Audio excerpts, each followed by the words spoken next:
اسرائیلی چاہتے ہیں جنگ لڑنا تو یہ گھوڑا اور گھوڑے کا میدان ہے، لڑے مجاہدوں سے، لڑے جنگجوؤں سے، لڑے فوجیوں سے۔ آپ سویلین کے اوپر حملہ کیوں کرتے ہیں؟ آپ عورتوں کو قتل کیوں کرتے ہیں؟ آپ بچوں کو قتل کیوں کرتے ہیں؟ کیونکہ یہ بزدل ترین لوگ ہیں۔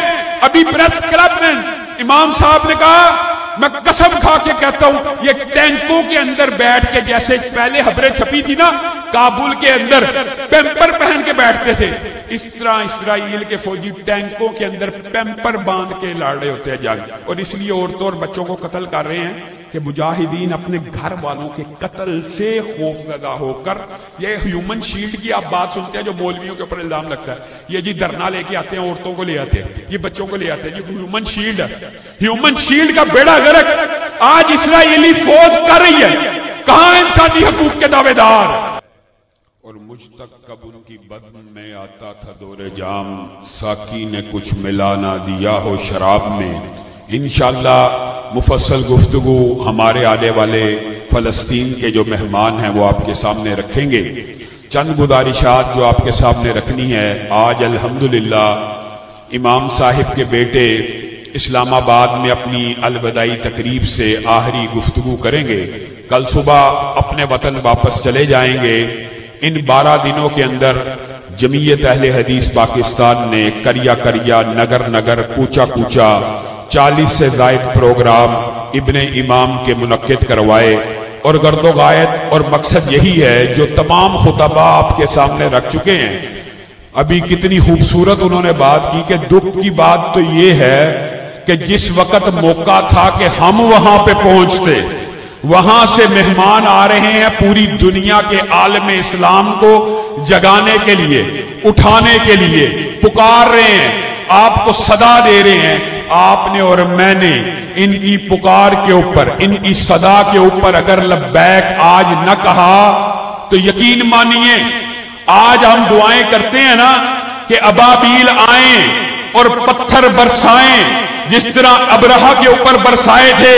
میں تمہیں ایک بات کہتا ہوں، اللہ کی قسم، جو ہماری بے حسی ہے، جو حکمرانوں کی بے حسی ہے، آج اگر ابابیل آئیں گے تو پتھر بھی مسلمانوں ہی پہ برسائیں گے، ان پہ نہیں برسائیں گے۔ آج ہم بے کسی کے عالم میں، بے بسی کے عالم میں، امام صاحب کے بیٹے سے تفصیلی نشست ہوئی۔ آپ ہم سے کیا مطالبہ کرتے ہیں؟ آپ ہم سے کیا چاہتے ہیں؟ حکمرانوں نے جہاد کے رستے بند کیے ہوئے ہیں، کوئی مجاہد جا نہیں سکتا۔ حشنود علی خان صاحب نے سارے کا سارا مادی کا دریچہ کھنگال کے رکھ دیا کہ ایسے ہوا ایسے ہوا۔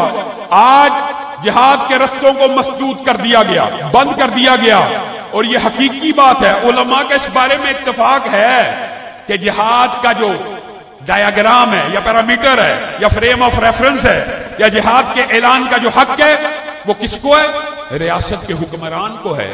تو ہم جیسے معاویہ بھائی نے یہ بات کہی کہ دروازے کو کھٹکائیں تو صحیح، ایک دفعہ کھٹکایا نہ اٹھا، دوسری دفعہ کھٹکایا جائے، تیسری دفعہ کھٹکایا جائے کہ اللہ کے بندوں اٹھو، اگر اب بھی تم نے جہاد کا اعلان نہیں کرنا تو کب کرنا ہے؟ یہ مینڈیٹ ریاست کا ہے، یہ مینڈیٹ حکمران کا ہے کہ جب وہ جہاد کا اعلان کرے۔ ہم نے آج اسلام آباد پریس کانفرنس کے اندر تمام دینی جماعتوں نے اس بات کی قرارداد کو منظور کیا کہ ہر دینی جماعت اگر حکمران جہاد کا اعلان کریں گے تو 10,000 افراد ان کو فراہم کرنے کے لیے تیار ہے۔ آپ بھی تیار ہیں انشاءاللہ؟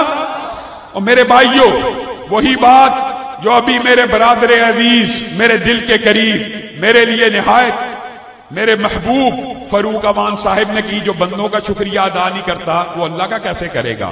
میں اپنے بھائیوں کا، تمام جماعتوں کا تہہ دل سے شکریہ ادا کرتا ہوں۔ عبد البعید شاہ صاحب ہو، مرکزی مسلم لیگ ہو، راہ حق پارٹی ہو، تمام کی تمام جماعتیں، جماعت اسلامی ہو، تحریک لبیک ہو، تمام جماعتوں نے، جن کا نام جماعت اسلامی، تاجر رہنما، انجمن تاجران کے صحافی حشنود علی خان صاحب، عمار یاسر صاحب، ان کا بھی شکریہ ادا کرتا ہوں، اور ساتھ ساتھ اقبال بھائی کا شکریہ ادا کرتا ہوں، مفتی حفیظ صاحب کا، جلالی صاحب کا، صبغت اللہ صاحب کا، ثناء اللہ صاحب کا، کہ انہوں نے